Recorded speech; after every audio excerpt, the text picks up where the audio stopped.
de 40 millions d'euros ou quelque chose comme ça. Alors maintenant, c'est bien gentil d'avoir un gros accélérateur, mais il faut mettre des détecteurs. Donc l'accélérateur est enterré sous terre à environ 100 mètres, et on a des grandes cavernes dans lesquelles sont installés des détecteurs. Alors on a deux grands détecteurs qui s'appellent Atlas et CMS, qui sont des détecteurs qui vont essayer de mesurer toute la physique dont je vous ai parlé tout à l'heure. Chercher des nouvelles particules, essayer de découvrir, de voir ce fameux boson de Higgs qui explique la masse, etc. Puis on a aussi quelques expériences à d'autres endroits, des expériences spécialisées. Il y a une expérience qui est spécialisée dans l'étude de la matière-antimatière pour essayer de lever le voile un peu sur ce problème de la disparition de l'antimatière. On a aussi un programme d'interaction entre ions. Ça permet de faire des énergies très importantes. Et il est possible qu'il ait existé dans l'état primordial de la matière une phase spéciale, une espèce de gaz qu'on appelle le gaz de quark et de gluon. Et en principe, cette expérience devrait être capable de recréer cette phase primordiale qui a dû aussi exister aux alentours de 10-34 secondes. Donc le principe d'un détecteur de particules est assez simple. C'est les particules se collisionnent, si vous voulez. Donc il y a deux protons qui se smashent, si vous voulez. Et ça fait une espèce mini-explosion, si vous voulez. Il y a des particules filles, et toute l'énergie est transformée en masse, finalement. Il y a des tas de particules qui partent dans tous les sens. Donc il vous faut des détecteurs qui couvrent tout l'angle solide, des détecteurs 4pi.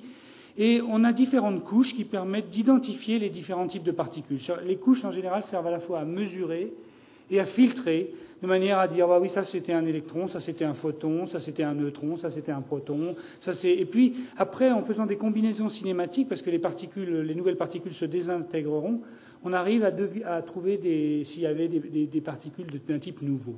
On fait des reconstructions cinématiques. Donc en fait, un détecteur, c'est toujours une espèce d'oignon, avec fermé aux deux bouts, enfin un cylindre fermé aux deux bouts, avec plein de couches différentes.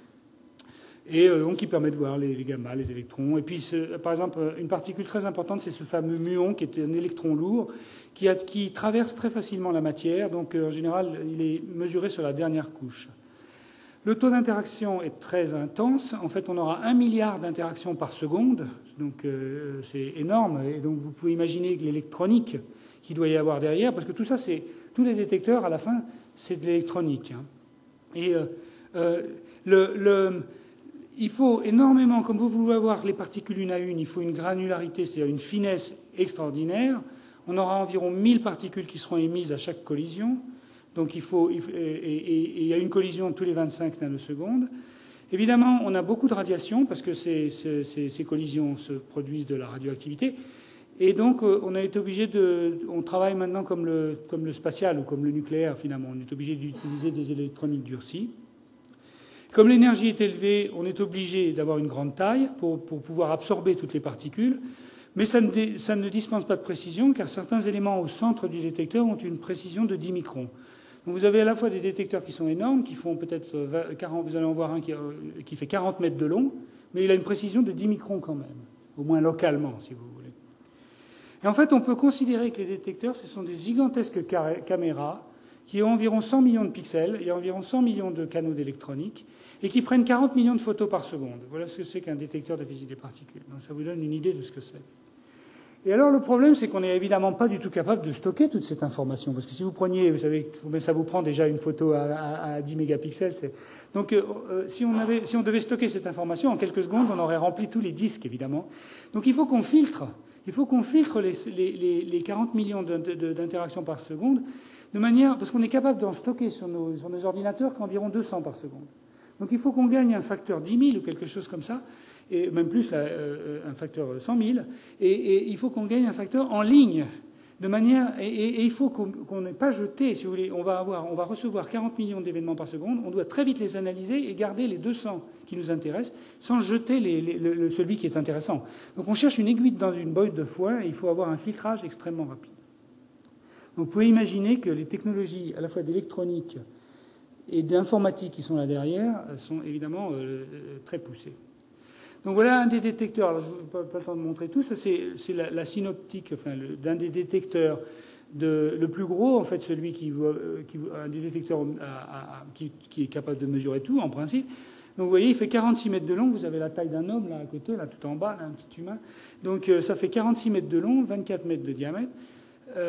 24 mètres de diamètre, oui. Il y a, comme je l'ai dit, 100 millions de canaux d'électronique. Un des problèmes terribles dans ces choses-là, c'est d'amener la puissance. Il faut amener la puissance sur l'électronique. Il faut aussi sortir les signaux. Les signaux sont tous sortis avec des fibres optiques. Mais il y a une ingénierie extraordinaire. Je vous montrerai une photo tout à l'heure du câblage. On a un détecteur comme ça, on a dû passer environ 3000 km de câbles. Des expériences de cette taille, qui coûtent environ, une expérience comme celle-là coûte 350 millions d'euros. Elles ne peuvent être faites que par des collaborations mondiales avec des milliers de physiciens, et il y a probablement autant d'ingénieurs et de techniciens que de physiciens. Donc, par exemple, dans cette expérience-là, il y a 2100 physiciens qui travaillent, venant de 167 laboratoires issus de 37 pays. Donc c'est vraiment une entreprise mondiale. Et je vous dis à peu près autant d'ingénieurs et des choses comme ça. Donc c'est vraiment un problème sociologique aussi de savoir comment faire marcher des choses comme ça, de faire collaborer des gens qui viennent de tous les pays, de toutes les cultures. On a des Iraniens, des Pakistanais, des Indiens, et tout ce monde-là travaille ensemble. C'est extrêmement compliqué, mais ça marche. Voilà une vraie photo d'une partie de l'expérience avant sa finalisation. Elle a un grand aimant toroïdal, supraconducteur lui aussi. Vous voyez à nouveau la taille du bonhomme là au milieu, on ne voit pas très bien, mais donc c'est cet aimant qui fait environ 20 mètres de diamètre.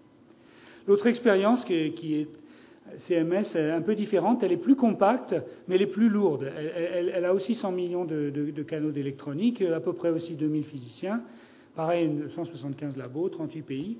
Cette expérience-là, elle est très basée. Elle a un aimant supraconducteur aussi. Je vous montrerai les photos tout à l'heure. Un grand solénoïde, le plus gros qui existe au monde, avec un grand retour de fer. Et son poids de l'expérience est 12 500 tonnes, c'est-à-dire une fois